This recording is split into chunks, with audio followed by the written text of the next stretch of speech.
Alors... Putain, le retour caméra. Alors, salut à tous, aujourd'hui on va parler de l'économie de la magie. Je vais essayer de catégoriser un peu tout ce que je vais dire. Tout d'abord, on va parler de ce que ça coûte de faire de la magie, toutes les dépenses qu'on a à faire, paquets de cartes, équipements, vêtements. Ensuite, je vais parler de ce que peut rapporter la magie. Concrètement, passer à un certain niveau, forcément, si vous faites des représentations, vous êtes payé, donc ça rapporte de l'argent. Et en troisième partie, je vais essayer de vous donner quelques conseils pour mieux gérer tout ce qui est vos rapports à l'argent quand ça touche à la magie. Le reste du temps, vous faites ce que vous voulez. Alors, tout d'abord, niveau équipement. Il y a plusieurs gammes de paquets de cartes, forcément, qui viennent chacune avec un prix. On a des paquets plutôt bas de gamme, des paquets plutôt haut de gamme. Et ce qui caractérise réellement la différence en fait entre ces différents paquets, c'est pas leur qualité. Il y a des paquets de très mauvaise qualité qui sont quand même très chers. Tout ce qui est paquet fabriqué en France ou pas aux États-Unis, pas par l'USPCC, sont des paquets qui sont très souvent vernis et la finition au vernis est une très mauvaise finition, les paquets s'usent extrêmement vite. Dans les paquets les plus bas de gamme du SPCC, on retrouve bien sûr les Bicycle Second qui coûtent en France entre 2,50€ et 5€, ça dépend de là où vous les achetez, mais en général ils sont quand même de très bonne qualité puisque ce sont des paquets qui sont quand même terminés au plastique. Ensuite vous avez les paquets standards de Bicycle qui coûtent entre 5 et 10€, pareil selon le revendeur, ça fluctue énormément, entre 3 et 10€ on va dire. Et ensuite vous avez les paquets de designer, donc ça c'est un paquet Daniel Madison qui coûte entre 11 et 20€ en général selon là où vous l'achetez aussi. Il y a très peu de différence entre les trois gammes que je vous ai présentées. Les Bicycle Second sont les moins chers, il y a moins de contrôle qualité dessus, donc ça m'est arrivé 2-3 fois de trouver des paquets qui ont de gros défauts dessus. Quand c'est le cas, je les ramène là où je les ai achetés et on me donne à nouveau, ça se passe sans problème. Les Bicycle Standard, il y a plus de contrôle qualité, c'est rarissime de trouver un défaut dessus. Le stock est un peu plus dur que les secondes, quoique ça dépend. Et en général, ils tiennent très longtemps. Et les paquets designer, c'est en gros un stock de Bicycle, ce sont des Bicycle normales, à très peu de choses près, avec des jolis dessins. Parfois, vous serez un peu déçu parce qu'il y a peut-être moins de contrôle qualité, donc c'est pas le cas sur les Madison, elles sont très bien. Par exemple, la finition va être moins bien, vous allez faire des moins jolis éventails. Au final, c'est cool d'en avoir, mais quand même. Après, vous avez bien sûr des paquets qui sont extrêmement plus chers. Blue Crown par exemple fait des paquets qui vont au-delà des 100$ assez facilement, Illusionist aussi.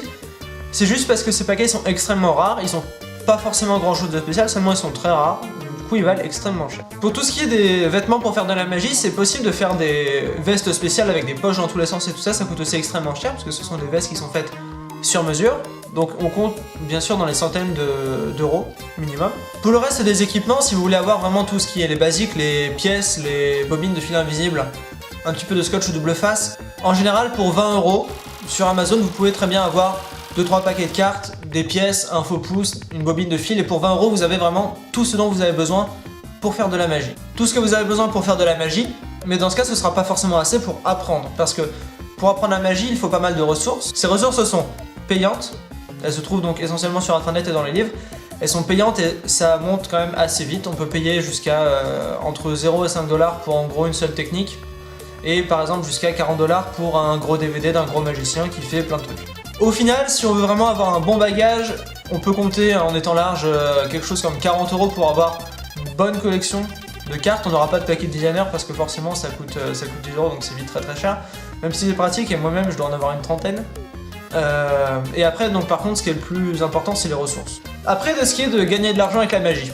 Quand on fait une représentation, ça va de 0 quand on le fait gratuitement, comme tout ce qui est caritatif. Bon, forcément, on ne fait pas payer pour faire du caritatif parce que c'est l'objectif. Et ça peut aller jusqu'à plusieurs centaines d'euros si vous faites quelque chose d'assez grandiose, si vous êtes un bon magicien et que vous êtes reconnu, et surtout que vous faites quelque chose de très propre, que vous êtes très professionnel. Donc ça peut aller de 0 à plusieurs centaines, voire plusieurs milliers si vraiment vous êtes un gros dingue, vous faites un gros événement. À partir de là, la plupart du temps, ce qui va se passer, c'est que quand on commence, en tout cas, on le fait au chapeau. Le chapeau, c'est les gens qui passent avec un chapeau et on met de l'argent dedans. Soit ça va se compter en quelques dizaines d'euros, donc c'est pas mal, mais ça permet pas forcément d'acheter beaucoup de matériel. Et en vérité, ce que je conseillerais, c'est forcément de pas acheter du matériel tant qu'on n'en a pas besoin. Notamment au début, quand l'argent entre très doucement. Il vaut mieux faire un petit peu attention. Alors, quelques conseils pour mieux gérer votre argent quand vous êtes magicien. Le premier conseil, qui est le plus simple et le plus facile à mettre en place, c'est de ne pas acheter du matériel dont vous n'avez pas besoin.